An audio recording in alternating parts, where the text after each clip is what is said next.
violators of Security Council Resolution 2231 and of the Joint Comprehensive Plan of Action, including through introducing illegal unilateral sanctions against Iran in a replacement of those which expired on the restrictions plan. These countries also grossly violated the procedure for the consideration of disputed situations we have under JCPOA. In particular, they did not launch, according to the procedure we have on the Vienna platform, the mechanism for the dispute settlements.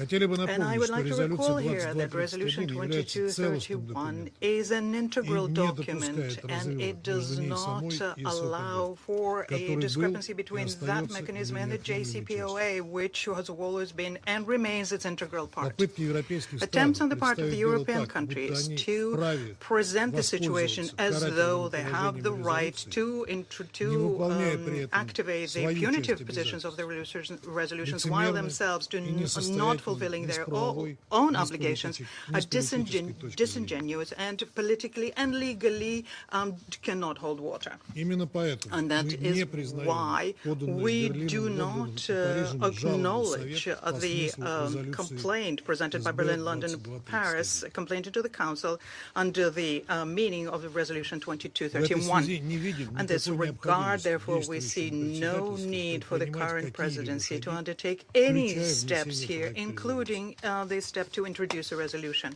We are also puzzled by the fact that it was so speedily presented by the South Korean presidency, despite the fact that we have more than a week before the 30 days elapse. And we regret the fact that the Republic of Korea decided to play along with the Western destructive approaches, and this is at the expense of their own duties to be an impartial president.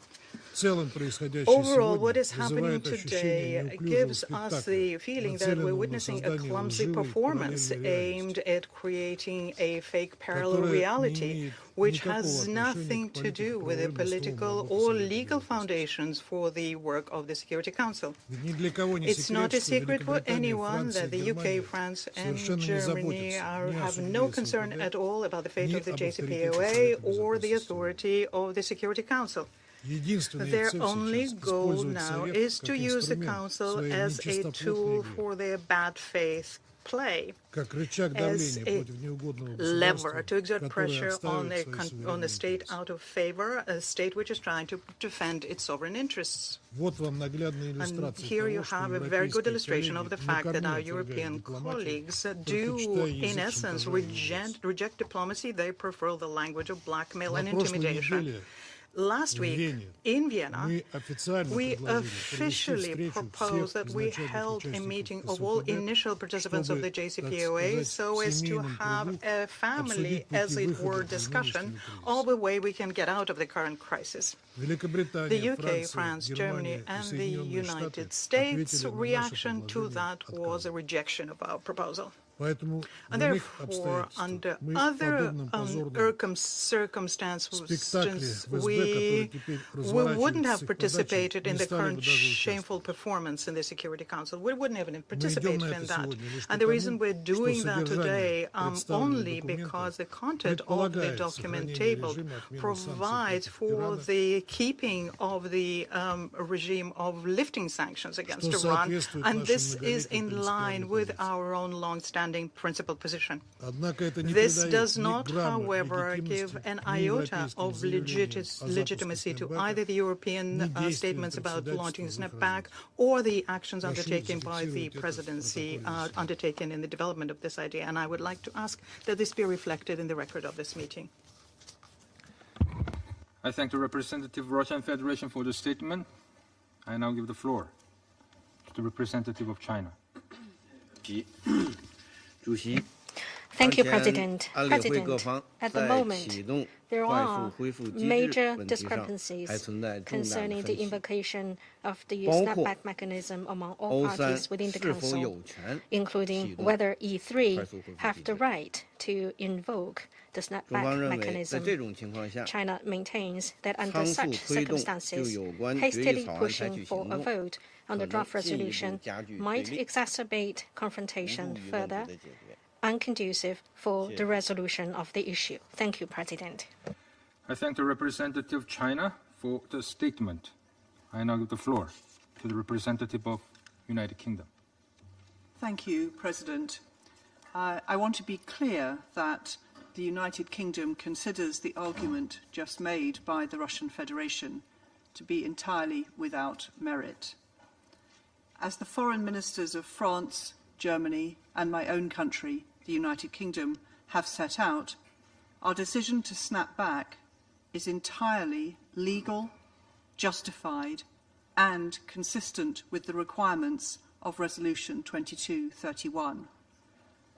According to Resolution 2231, all that is required to trigger snapback is, I quote, a notification by a JCPOA participant state of an issue that the JCPOA participant believes constitutes significant non-performance of commitments under the JCPOA.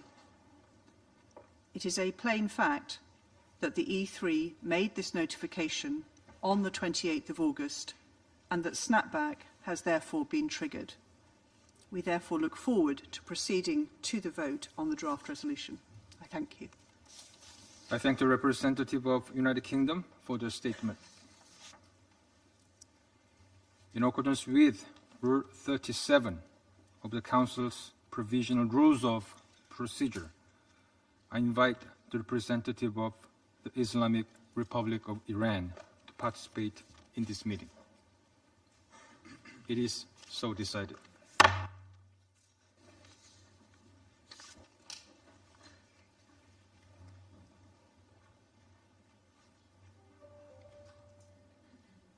The Security Council will now begin its consideration of item 2 of the agenda. Members of the Council have before them document S/2025/561, the text of a draft resolution submitted by the President of the Security Council. The Council is ready to proceed to the vote on the draft resolution before it. I now give the floor to those members of the Council who wish to make statements before the vote. I give the floor to the representative of France. Merci, Monsieur le Président. Thank you, Mr. President.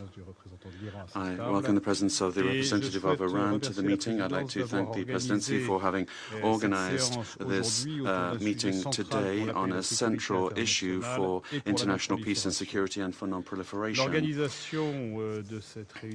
The organization of this meeting, holding of this meeting, enables us to apply, as we should, the JCPOA agreement and Resolution 2231. For France, the conditions are not in place for a permanent lifting of the sanctions adopted by the Security Council with regard to Iran before 2015.